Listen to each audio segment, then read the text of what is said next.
warahmatullahi wabarakatuh. Perkenalkan, kami dari kelompok 3. Di sini kami ingin melaporkan hasil eksperimen kami dalam membuat sampo. Perkenalkan, nama saya Dewi Hajijah. Saya Ismi Fairunisa. Nama saya Dewi Sariana. Saya Muhammad Alfred. Saya Alan Maulana. Saya Paul Kusuma. Oke, terima kasih.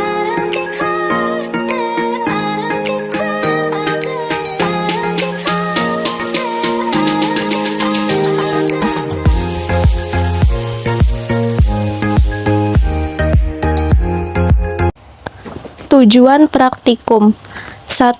Memahami dan mengaplikasikan konsep larutan penyangga. 2. Mempelajari cara pembuatan sampo. 3. Memahami bahwa sampo mengandung larutan penyangga yang membantu menjaga pH agar tetap stabil. Alat yang dibutuhkan 1. Gelas beker. 2. Batang pengaduk. 3. Gelas ukur. 4. Bunsen. 5.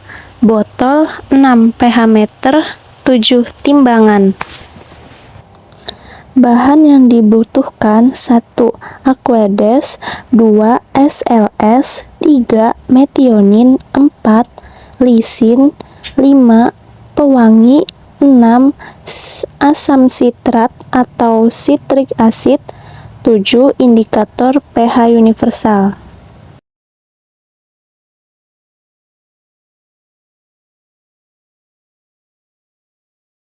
Tulis nama larutan di label, kemudian tempelkan label ke gelas beker masing-masing larutan agar bisa membedakan larutan. Cara kerjanya yaitu tuangkan Aquedes ke dalam gelas ukur. Di sini kita memakai Aquedes sebanyak 20 ml per larutan. Tuangkan Aquedes 20 ml itu ke setiap larutan.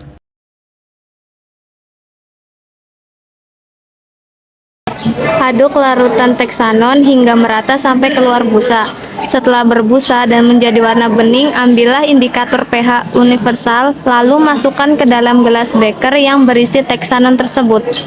Tunggu beberapa menit, setelah itu angkat indikator pH universal dan cocokkan hasil warna yang keluar dan itulah pH awalnya.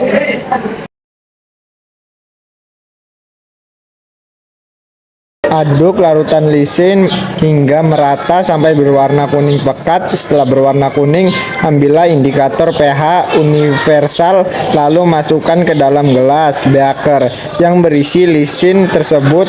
Tunggu beberapa menit, setelah itu angkat indikator pH universal dan cocokkan hasil warna yang keluar dan itulah pH awalnya.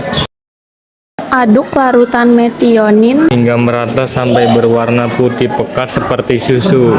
Setelah berwarna putih pekat, ambillah indikator pH universal lalu masukkan ke dalam gelas beker yang berisi metionine tersebut. Tunggu beberapa menit, setelah itu angkat indikator pH universal dan cocokkan hasil warna yang keluar dan itulah pH awalnya.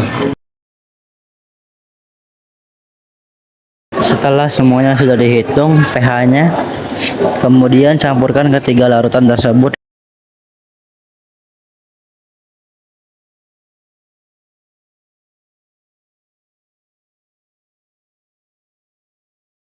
Lalu aduk sampai semuanya tercampur. Setelah itu ukur larutan campuran tersebut menggunakan pH meter, lalu tambahkan citric acid agar pH-nya seimbang. Kemudian diaduk kembali sampai merata.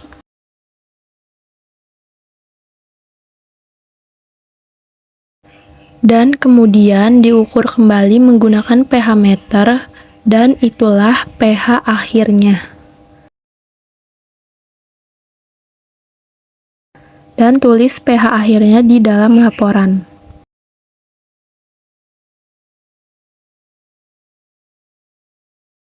Lalu larutan campuran tersebut yang sudah diukur pH-nya dimasukkan ke dalam botol dan ditutup, lalu simpanlah sampai beberapa saat.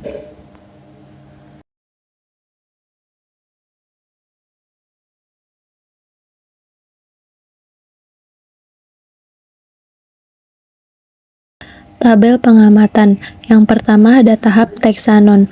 Teksanon 3 sendok dikali 20 ml air. Hasil pengamatannya, teksturnya gel. Pada saat diaduk, gelnya menggumpal dan airnya mengeluarkan busa. Warnanya bening. pH-nya 7. Tahap lisin. 3 sendok lisin dikali 20 ml air. Warnanya kuning pekat. pH-nya 6. Tahap metionin. 3 sendok metionin dikali 20 ml air, warnanya putih, pH-nya 5. Tahap campuran, ada endapan airnya berbusa, warnanya coklat terang, dan pH-nya 3,53. pH awal larutan teksanon yaitu 7, pH awal larutan lisin yaitu 6, pH awal larutan metionin yaitu 5, dan pH akhir ketiga larutan tersebut yaitu 3,53. Ada beberapa pertanyaan, yaitu pertama, jelaskan mengapa larutan penyangga ditambahkan ke dalam sampo. Berikan contoh masalah yang akan terjadi apabila pH rambut dan kulit kepala berubah. Yang kedua, berikan contoh larutan penyangga yang terkandung di dalam sampo. Jawabannya yaitu 1. Larutan penyangga ditambahkan ke dalam sampo untuk menjaga agar pH sampo tetap seimbang. Jika pH berubah, maka akan terjadi masalah seperti menyebabkan kerusakan rambut dan iritasi kulit kepala. Yang kedua, jawabannya citric acid atau asam asid. Bacalah pernyataan di bawah ini. Konsep larutan penyangga memegang peranan penting dalam berbagai bidang, mulai dari kimia dasar, biologi, dan ilmu lingkungan. Larutan penyangga dapat dikategorikan berdasarkan zat penyusunnya, yaitu larutan penyangga asam dan larutan penyangga basa. Berdasarkan zat penyusunnya, berikan contoh reaksi larutan penyangga asam dan larutan penyangga basa. Kemudian berikan contoh larutan penyangga dalam kehidupan sehari-hari.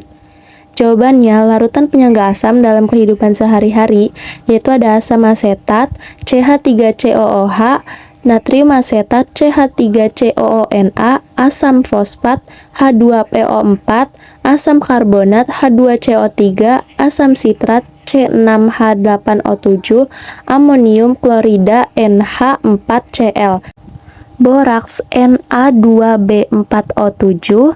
Larutan penyangga basa dalam kehidupan sehari-hari yaitu ada amonia, NH3, amonia klorida, NH4Cl. Berdasarkan percobaan yang telah kami lakukan, dapat disimpulkan bahwa larutan penyangga merupakan larutan yang dapat mempertahankan pH. Walaupun diberi penambahan asam, basa, ataupun aquades, penambahan sedikit asam akan menurunkan pH, penambahan sedikit basa akan meningkatkan pH, dan penambahan aquades tidak akan mempengaruhi pH. Dalam percobaan ini, kami harap kalian semua dapat memahami dan mengerti cara pembuatan sampo menggunakan bahan kimia. Terima kasih.